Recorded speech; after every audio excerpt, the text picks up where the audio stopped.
she's being fought because she is a governor. She is a woman.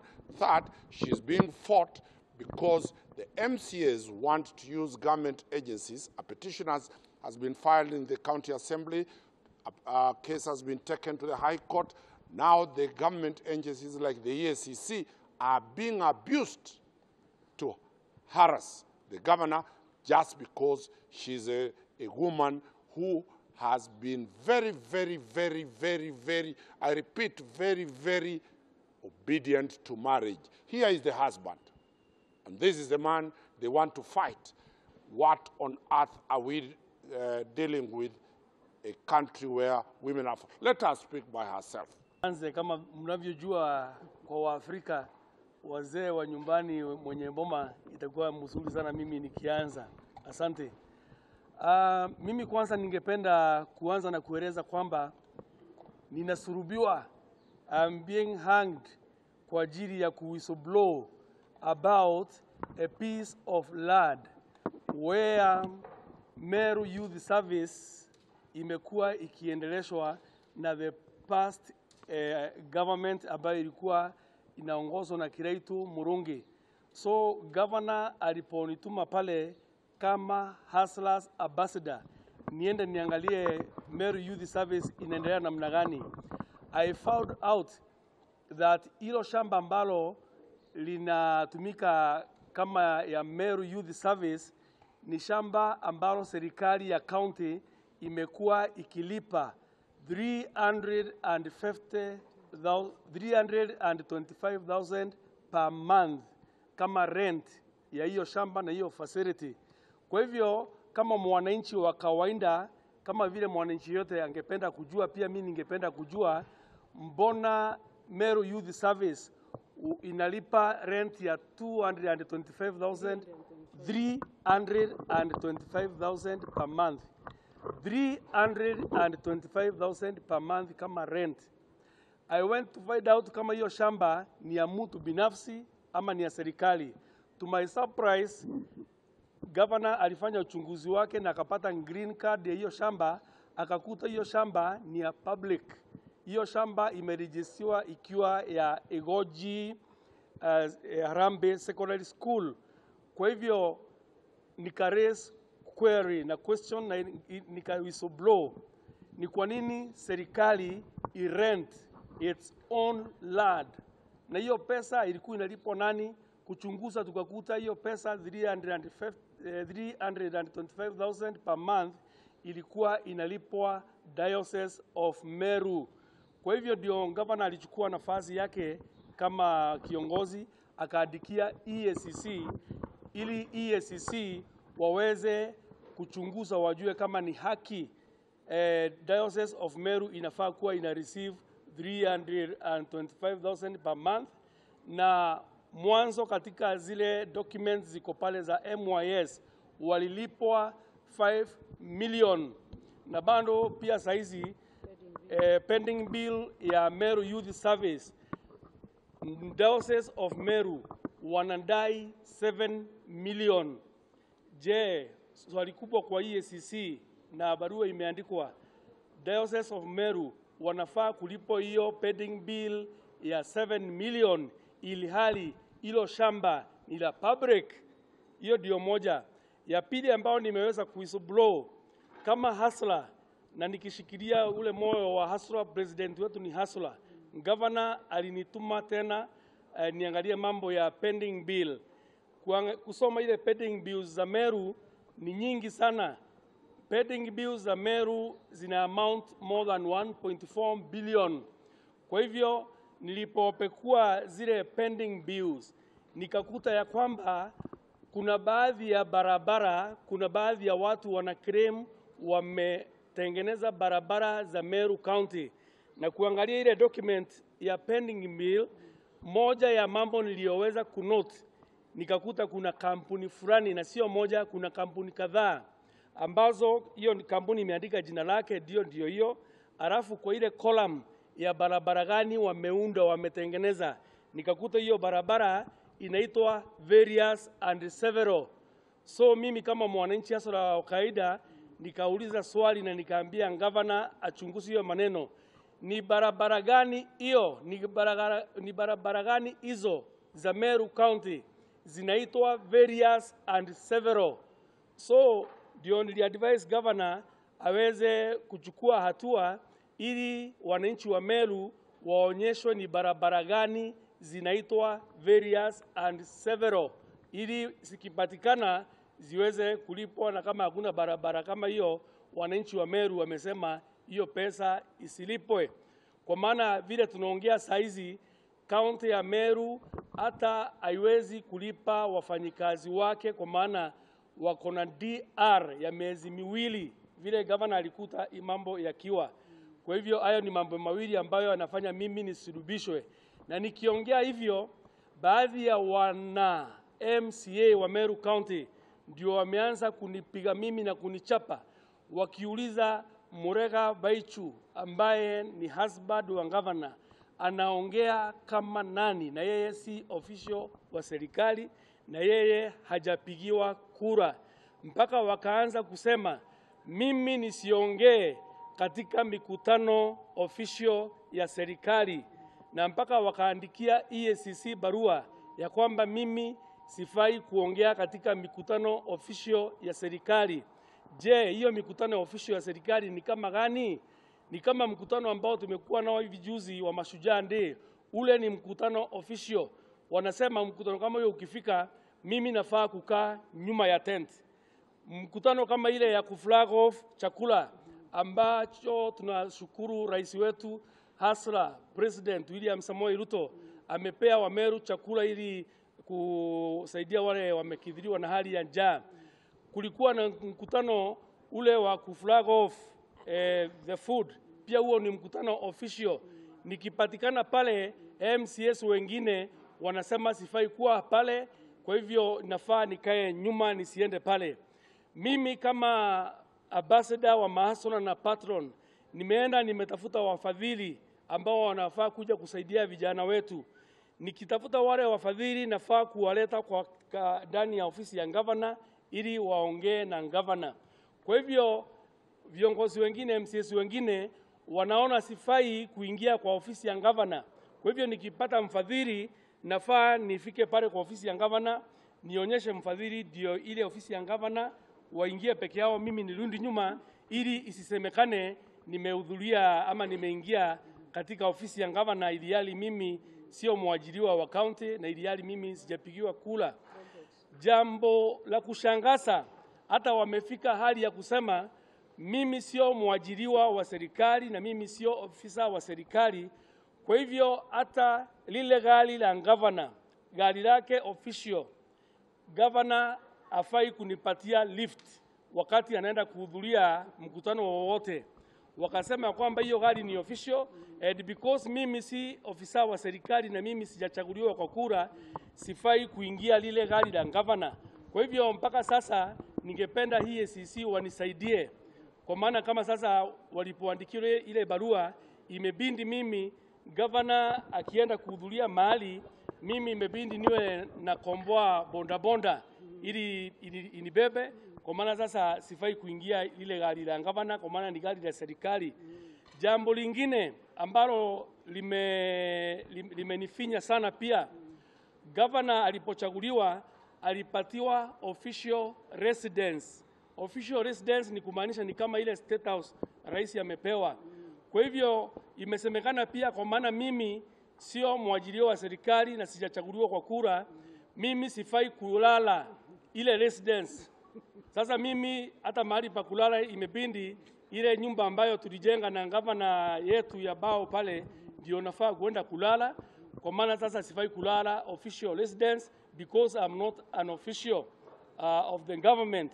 So ni kwa hisani, kwa maana nimeona yale mambo yameandikiwa barua ya EACC, ningependa EACC wanisaidie nijue mipaka yangu, wanisaidie nijue kama nafaa kulala katika lile boma la serikali, nielewe kama nafaa kubebwa na lile gari la gavana wakati tunaenda mahali. Kwa hivyo ningeomba EACC wanisaidie pia mikutano, nielewe ni mikutano gani official ambayo ningefaa kuwa natumia, kwa maana sasa mpaka hapo imefika mimi nimeona napitia ile inaitwa GBV, gender based violence. Kwa hivyo gender based violence sio ya wanawake peke yake, hata mimi kama mwanaume sasa napitia hiyo gender based violence. Sasa mimi nashangaa mpaka kuanzia hiyo barua ilipoandikiwa EACC, mimi nakaa nyuma ya tent. Mimi sasa sibebu na gari lile la gavana tena, sipatiwi lift na yeye tunapoenda mkutano, inabidi natafuta either ile bonda chap chap. Na pia sasa kulala imebindi yeye analala residence official, mimi naenda kulala nyumbani kwetu ambapo tumejenga. Kwa hivyo naomba nisaidiwe na EACC wakuje pale Meru waweze kunidefainia mipaka yangu na vile nafaa kuwa nikifanya kazi kwa jinsi gani. Kwa hivyo ningeomba wananchi wetu na pia viongozi wetu, MCS wetu, hayo mambo yote nikiangalia ni mambo ambayo hayawezi kusaidia mwananchi wa Meru. Mwananchi wa Meru tunafaa kuwa tunatetea mambo ya maji, mambo ya barabara nzuri, mambo ya kupata bursaries, mambo ya agriculture na mambo ya our environment na mambo zingine kama zile. Kwa hivyo hiyo ndio maoni yangu, na hiyo ndio imekuwa ikifanya mimi niwe nikichapo sana kwa ajili ya kusimama kidete. Na pia kitu kingine ambao wanatetea sana, wanasema hii kofia sifai kuwa naivalia. Sasa kweli viongozi ambao wanachaguliwa kwa kura, kofia ni kitu ya kutetea. Hii kofia mimi ni msanii mwimbaji, nimekuwa nikivalia tangu miaka ya 1990s, na hii ni moja ya brand yangu. Na kazi nyingine ambao nimepewa na gavana pale na nimeshangaa sana ni kazi ya kuwa patron na kazi ya kuwa ambassador wa maasura. Sasa swali ni je, patron, hebu waende katika dictionary zao wasome jina patron. Patron inamaanisha ni mtu ambaye pia anaingia kwa mfuko yake anasaidia. Patron sio kazi ambayo ni ya mshahara. I'm not an employee. Jambo lingine ni ambassador. Mimi nimekuwa ambassador wa cultural ambassador, Ministry of Tourism and Bomas of Kenya. Wakati nilifanya hiyo ambassador sijawahi kupokea mshahara wowote. Kwa hivyo hiyo ambassador sio ule ambassador wa mshahara. Bomas of Kenya hawajawahi kunilipa chochote. Mimi ni ambassador wa culture ya Kimeru na si kumaanisha ati ni mshahara napokea. The other day Kawira Mwangaza was made an ambassador wa mambo ya macho. Sasa je, wakati kile kikundi cha kutetea mambo ya macho walimfanya ambassador, kwani hiyo ni employment walimpatia? Kwa hivyo tuache siasa nduni. Huo ambassador, hiyo upatron ni mambo ya kusaidia jamii. Mimi ni mfadhili, itabidi niingie kwa mfuko yangu niwe nikisaidia. Wacha kama naseme. Okay. Na nikasema because it has been raised by so many media stations, it is good and it is also right for me also to give a reply so that you can also feed the society and the community na yale mambo ambayo yanaendelea. Mimi ni gavana wa Meru, nilichaguliwa na kura nyingi sana, over 200,000, na nilikuwa na wapinzani na nikawabwaga wote. Na Mungu akanipatia kibali kuwa gavana wa Meru. Na nilipopatiwa nafasi ya kuongoza Meru, from the first week nimekuwa ground mashinani. I promised my people that every morning I will be in my office and every afternoon nitakuwa ground kusaidia watu wa Meru. This has not been received so well by my people, especially the politicians ambao tulikuwa tunapigana nao, na kwa hivyo wakatafuta vizingizio using our members of the Assembly of Meru. From the word go, maybe they might think that Governor Kawira hataki kufanya kazi na wanasiasa wengine. It is myself that I called the first meeting after 5 days kutoka kwa kura. Niliwaita MCS wote 41 of them. We had a dinner together, tukaongea mambo ya Wadford, tukaongea vile tutaendesha Meru pamoja. From there again, I met the leadership ambaye ni speaker, majority leader and minority leader. Nikakutana nao kwa ofisi yangu, not once, not twice. Tukaongea about development. They went again to Mombasa and they called me there. Nikaenda nikawaitika. We spent the whole of the night tukiongea about development. So, kwa sababu wanatumika kisiasa na watu wengine ambao wanatarajia kutafuta viti vya ugavana 2027, na watu ambao wanabelieve ya kwamba a woman cannot make a good leader, na watu ambao hawajaamini ya kwamba gavana wa Meru ni mama, wanatumika vibaya kuniharibia jina. Nikasikia wakisema ya kwamba bado mapambano, na wakatoka nje wakiongozwa na speaker. Speaker mwenyewe akaongoza mapambano akiwa ndiye mwenye kupiga ile chorus. Wakasema bado mapambano, they want to see their governor. Then nikawaambia tumekutana na nyinyi for so long na tumeonana na nyinyi mara nyingi. Ngojeni siku ifike yenye mmeweka kwa Kenya Gazette nikuje tuongee pamoja. Wakasema no, we are not ready to be addressed by you unless you come and meet us first. Then I said, for what? Because I'm coming to meet you, and then we will have a sitting after the assembly, after the meeting ambayo mumeweka. Wakaenda kwa media, wakaita media zote, led by the assembly speaker. Wakasema, no mama, you are not going to address us. Nikasema, because the data has been gazetted, I will avail myself to that place, then I see the results. Nilipofika kwa assembly, nikakuta wamefunga the main gate, wameweka magari maprobox wamefunga. Nikaenda nikatumia mlango wa nyuma. Pia nikakuta wamefunga milango ya nyuma. Nikaona sasa it is some few minutes to time na watanifungia isemekane ya kwamba the date has been gazetted and the governor hajafika. So nikaacha gari langu mbali, nikatembea kwa miguu kwa heshima. Nikaambia watchman mwenye ako hapo nifungulie niingie. Kuingia kwa assembly, nikakuta wamefunga, wameshikana mikono, wamefunga nisiingie. One of the ladies there akaniambia kuja mama. Akanipeleka mpaka kwa ofisi ya speaker. Nikaambia speaker nimekuja. Akaniambia no, members will not listen to you. Nikamwambia tuende, wakitaka kutoka, watoke. Tukaingia mpaka assembly. Tulipoingia, vile walikuwa wamepanga from the word go, immediately after kuanzia kutoa speech, wakatoka wote, nikabaki peke yangu. Then speaker adjourned the house, akasema hatuwezi kuendelea kwa sababu hakuna quorum. Kutoka nje, nikakuta wale MCAs wakiwa na mawe, matuzi. We have videos showing the same filthy deeds that was done the very day. Wakanirusha mawe, wakanitusi, wakanifukuza, nikatoka nje. After there, nikatoa clips zote za kuonyesha ya kwamba we have been meeting with them, we have been sharing with them, I have been talking to them, I have visited over 26 ones out of the 45 ones within Meru. 26 ones kupeleka development within 2 months, it is not a joke. Now every meeting that I go to those ones, I am always accompanied by the MCA. Siendi peke yangu, naenda na hawa ma MCA. So kusikia ya kwamba the public imewageuka, wameonekana hawa ndio wabaya kwa sababu wanalialia mambo za ovyo, wakakuja na njia nyingine ya kusema they want word fund. Wakaniambia tunataka word fund because we promised our people roads, we promised our people bursaries, we promised our people bridges, so we want word fund.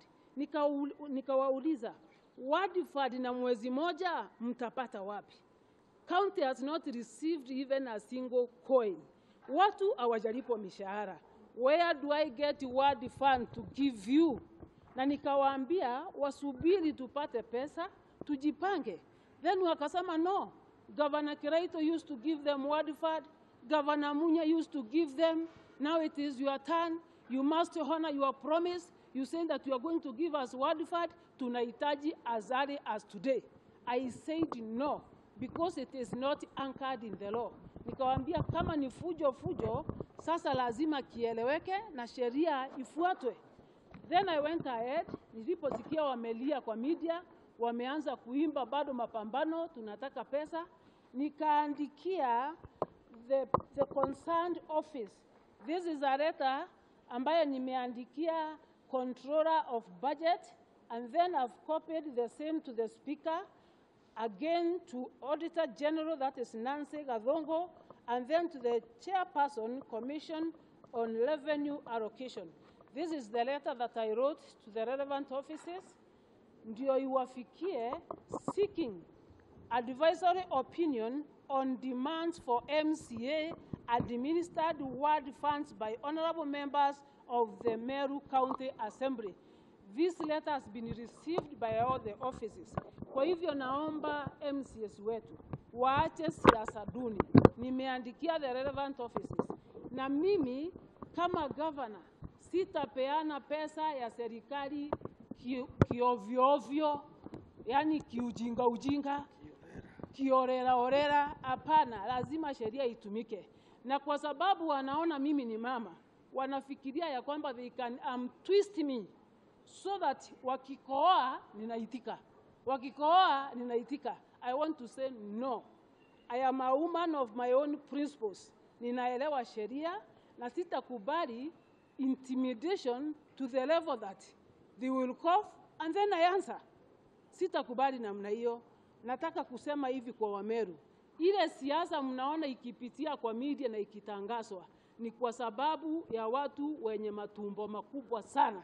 Na mimi kama gavana wa Meru sitakubali kubandikwa jina mwizi. I will not be intimidated to be a thief. I will not do what is not supposed to be done because I want to respect some people. Sitakubali kugeuza sheria ndio nionekane ninafanya kazi na viongozi fulani, hapana. Nitasimama kidete kama gavana ambaye ameshaguliwa. Na ninataka kila kiongozi ajue hivi.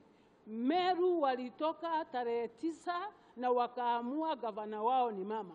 Kwa hivyo hata wakienda juu wapande chini waende east or west, gavana wa Meru ni mama na bado nitasimamia kaunti ya Meru. We have a lot of issues in Meru. Watu wameanza kula ngamia ambazo zimekufa. Watoto wetu wanakula roots. Watu wetu wako na njaa. The demands ambazo tunaona MCA wakililia ward fund. Why don't they have mapambano ya kupeleka chakula mahali watu wanakufa? Mbona wasiwe na mapambano tujue watu wetu ambao wanakula ngamia zimekufa watapata chakula namna gani? Ile mapambano nimeona wakifanya ni kuandika fake allegations na kupelekwa kwa EACC ati kana kwamba governor ameajiri mume wake. Mume wangu wako hapa. He has never received a single coin from the government. Na hakuna wakati atalipwa na serikali. He is doing it voluntarily kusaidia vijana wetu na alipwi na mtu. Wengine wanasema governor ameandika dada yake akiwa askari. Your bodyguard anapaswa kwenda vetting. Is your bodyguard supposed to go the process ambaye ni competitive ndio upate bodyguard? Yes, I'm entitled to more than 3 of them. What's wrong if I get one of them being my sister? Na sijamuajiri, ameajiriwa na Kenya Police. I just requested like any other person. Nimeona viongozi wengi sana, hata rais wetu. Mbona asimamiwi na yule alikuwa wa rais wa hapo kale? So people should not mislead the public at the governor ameanza kupractice nepotism by employing a sister. I have another sister. I've served with her for the last 5 years as my personal assistant when I was the woman rep of Meru. Why did they raise that claim? Niko na mtu ambaye ananipikia chakula. Wanataka pia mwenye ananipikia chakula au ma-MCA waniletee waniambie ndio huyu ndiye atakuwa anakupikia chakula. We have some number of people that we are supposed kupatiana kwa Public Service Board, then wapitishe waandike hao watu kama wafanyikazi. The issue of nepotism is not there. Hiyo ni propaganda ya ma-MCA, wanatafuta media stream, wengine wanalipa, ndio Kawira Mwangaza aonekane hakuna kazi anafanya ama amefanya makosa. Number 3, they accuse me of employing some people. Kutoka niingie kwa hiyo ofisi sijaajiri hata mtu mmoja.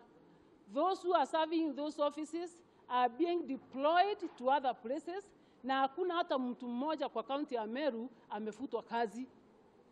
Mtu akifanya makosa kidogo apewa compulsory leave na analipwa, anakimbia wapi kwa EACC ya kwamba ametolewa kazi? It is very unfortunate that it can be reported in the wrong way when we are doing the right thing. I want to assure the whole nation as the governor of Meru, Kateros are fighting back. Ni makatero, ile mnaita makatero. Hiyo makatero ndio wanajaribu kupigana na mimi tena. Lakini nitasimama kidete, nihakikishe ya kwamba no single coin ya pesa ya Meru itapotea ati kuna katero imechukua. And I'm not in the business of massaging any katero ambaye ako Meru. Nitasimama kidete. Niko na mwananchi ambaye ananiombea.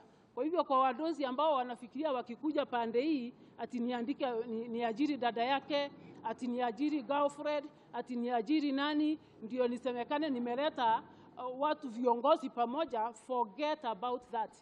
Sitavunja sheria, nitasimama imara. Na hakuna makosa nimefanya na nimejibu the EACC allegations ambazo zilipelekwa na MCS because najua hawa ndio walipeleka and I know the person behind the whole thing walipeleka. I have answered to EACC. Maybe my lawyer akitaka kuwapatia kope atawapatia, na mimi sina makosa hata kidogo, ni siasa. Na Moi, the late president, alisema siasa mbaya, maisha mbaya. Kwa hivyo wanasiasa wa Meru, waacheni siasa mbaya, tutakuwa na maisha mbaya. Na mama atasimama kidete. Nataka kusema serikali ya mama iko imara. Na hii ingine impeachment wanasema ati wataleta, wamesponsor, imeenda kila mahali. Hiyo sasa ndio tunaita hot hair. Wacha wapeleke hiyo impeachment kwa bunge. Ikipita kwa bunge wapeleke Senate. Ikipita huko twende High Court. I'm ready to defend myself because I know I've done nothing wrong. Hiyo ni kujaribu kuchafulia mtu jina ati Meru, Meru, Meru. By the way, they don't know one thing that I know as a spiritual woman. Hii kitu wanaweka kwa media inanijenga na nipatieni miaka 5 muone vile Mungu ataelevate maisha yangu. God bless you. Probably Sidia Nyaberi can highlight the issues that have been forwarded to the EACC and the EACC, how we have responded. Work with Omari in terms of the instructions to defend Governor on allegations that have been raised by the EACC. There are 3 issues that have been raised so far through the EACC letter that we have responded to. One being that of nepotism. Nepotism in the sense that the governor has employed in her service her husband, the first man of Meru, also her sister as the security person, and also personal assistant. What we have said in that letter is that nothing of that allegation is true. The husband is a patron and he is not earning any salary or any emolument from the county government or from the coffers of the public. He is there as a honorarium basis. Number 2, the sister is with the National Police Service, and the governor is not an employer of or an employee of National Police Service capable of employing a person who works with the National Police Service. Otherwise, the security personnel has been seconded from the National Police Service to the governor's office to render that kind of service. Number 3 is an issue to do with even the gardeners and the support staff. That is not in the domain of the county service board, public service board. Now, the other thing that they are fighting governor for is that of conflict of interest. Conflict of interest in the sense that there is Baite TV, which they say that belongs to governor and belongs to her husband. Now, the said Baite TV is owned by a corporate. Neither the governor or the husband is a director of that entity that owns Baite TV. Now, the other issue that they have raised which we answered to, is the issue to do with abuse and resources of the county. They have singled out the Meru level 5 hospital as being one such that the governor has given directives that they, whenever they collect any funds, they remit those funds and they use. You know, the issue that we should be looking at is this. There is the management board of the hospital. That is the facility, that is the board that makes resolutions and policies in terms of budget, in terms of expenditure, in terms of whatever that happens in the usage of the monies. In any event, this money, when the revenue is collected, there is a channel through which the money is processed and gotten into a consolidated fund, and the County Government Act is the one that manages that kind of activity. So the allegations as leveled against governor are just but false. We have stated that in our responses.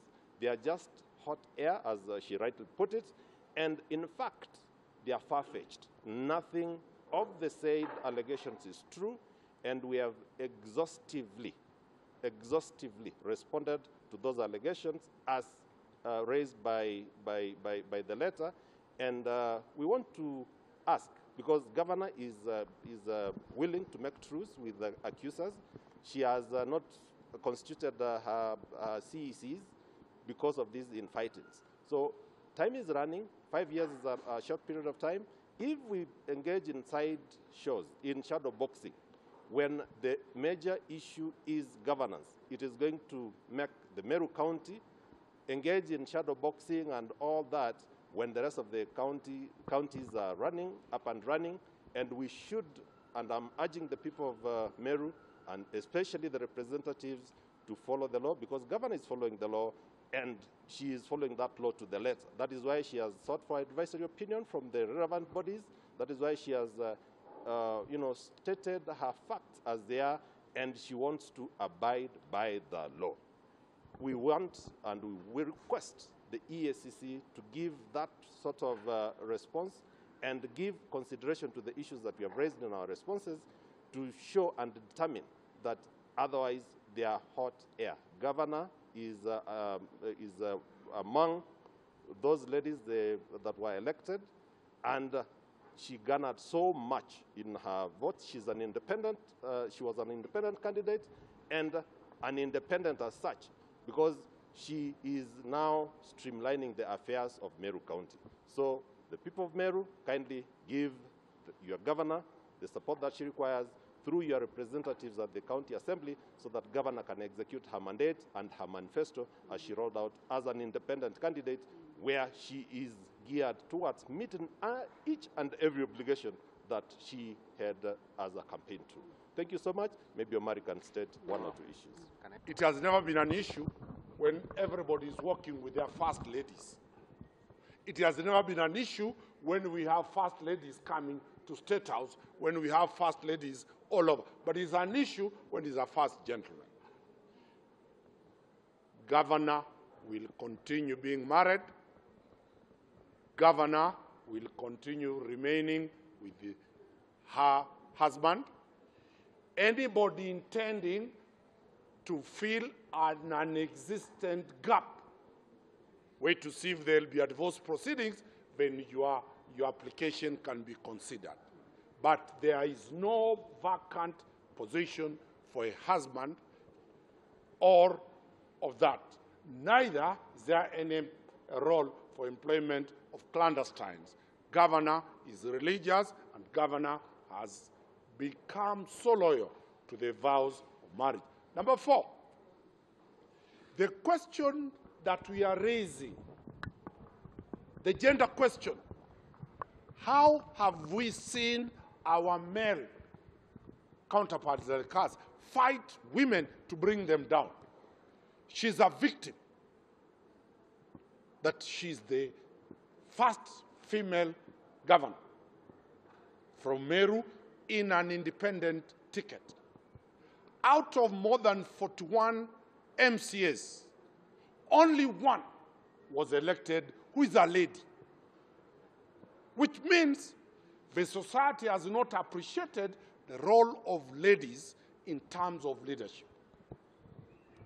So there are only 2 female, 3 plus the women rep, which is purely a classified position. There are 2 elected and 1 by virtue of the qualification who is now elected. We are urging the larger Meru constituency and the whole country, stop the male chauvinism to fight women. Women are equal. They are able to deliver. She stood against 2 giants fronted by Azimio 1 and another one fronted by Kenya Kwanza. She floored them. The voice of Meru is here. The sovereignty of the people of Meru is embodied in the governor who is here. As Suluhu told them in Tanzania, sasa mjue kwamba anayezungumza na nyinyi sio mwanamke, ni rais wa nani? Wa Tanzania. Anayezungumza sasa ni gavana wa eneo la kaunti la Meru, na amekalia na atafanya kazi ile kulingana na mjibu wa sheria zilizoko na bila kutishwa, bila mapendeleo, bila kulazimishwa, atafanya kulingana na sheria za taifa. Tumekuja mbele ya mahakama kuu ya Kenya ambapo kesi ya rais ilifanyiwa. We are here symbolically because she is passing message that if anybody thinks she's going to be coward, she will fight to the Supreme Court, and that is the only time she will budge from the lawful office she is occupying.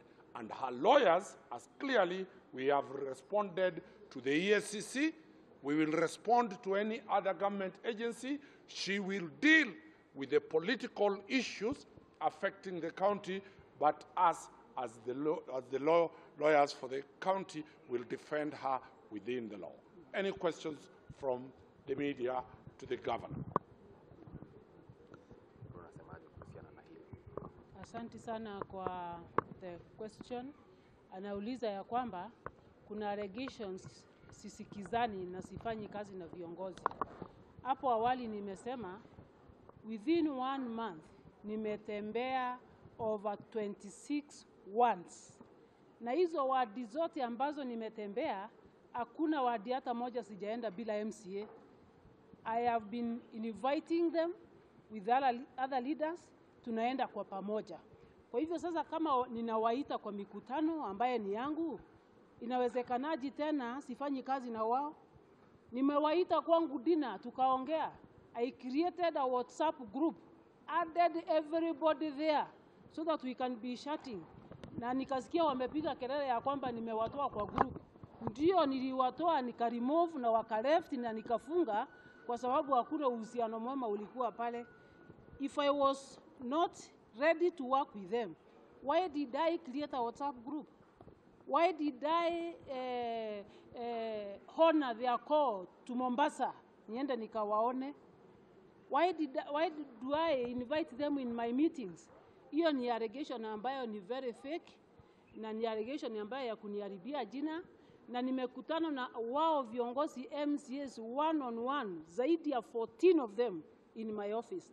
I've also met the leadership, that is the speaker, the minority leader and the majority leader in my office twice. Sasa within 2 months jameni, kuwa nimekutana na wao mara zaidi ya 14, napenda kufanya kazi nao ama sipendi? Kwa hivyo hata pia nyinyi mnapaswa mjibu, kwa sababu sijamuona gavana mwingine within Kenya ambaye amekuwa na uhusiano wa karibu na MCA kama gavana wa Meru Kawira Mwangaza. Ni kizingizio tu ya wordfad. Na hiyo naye lazima sheria ipitishe, na sheria ikisema hapana, hakuna ng'o hata dururu.